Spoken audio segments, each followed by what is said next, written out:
So tapos na nga ang NBA trade deadline at eto na nga ang summary sa mga nangyaring trades dito nga sa mga NBA teams. Sino-sino nga bang merong mga major trades at small trades dito nga sa kanilang team? Tara't pag-usapan natin yan.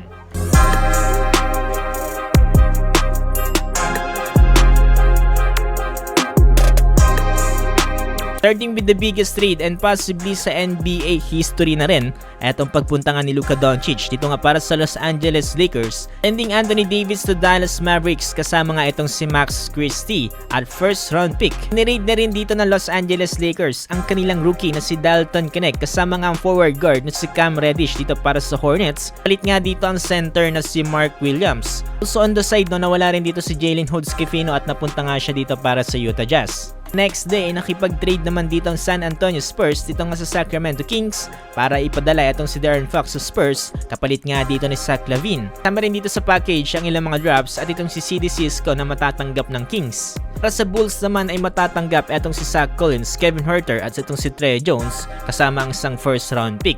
Tapos pakawalan ng Dallas, etong si Luka Doncic ay gumawa rin sila dito ng extra steps. Tapos kanilang itong i-trade si Grimes kapalit nga dito ni Caleb Martin dito para sa Sixers. Pa rin ang move dito ang OKC Thunder na kung saan na-receive nila dito si Daniel Theis, isang second round pick kapalit nga dito ng cash considerations para dito sa Pelicans. Pa rin ng big trades dito ang Washington Wizards matapos nga nilang ibigay etong si Jonas Valanciunas dito sa Sacramento Kings kapalit nga dito si CD Cisco at 2 future second round picks. Kawalan din dito ng Wizards etong si Kyle Kuzma at nakuha nga itong si Chris Middleton, AJ Johnson at first round pick. Kasama rin dito ang Knicks sa 3-team trade at nakuha naman nila si Dylan Wright at cash considerations. Kung dyan ay nagawa naman makuha dito ng Wizards ang veteran na si Reggie Jackson at first round pick kapalit nga dito nila Jared Butler, couple of second round picks. Kuha rin makuha dito ng Wizards atong si Marcus Smart, Colby Jones at Alex Len.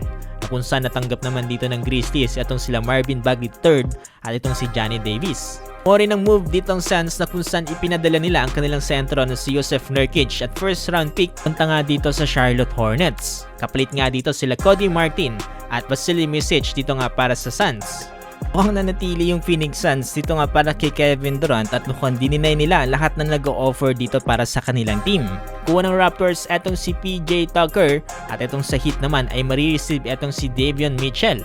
Pinadala na rin dito ng Pelicans etong si Brandon Ingram para dito sa Raptors kung saan marireceive naman ng Pelicans etong sila Bruce Brown at Kelly Olynyk. Ito nakakagulat din na pinakawalan dito ng Hawks etong si Bogdan Bogdanovic matapos nga nilang padala to para sa Los Angeles Clippers. Pick nga dito nila Terrence Mann, Bones Highland at ilang mga second round picks.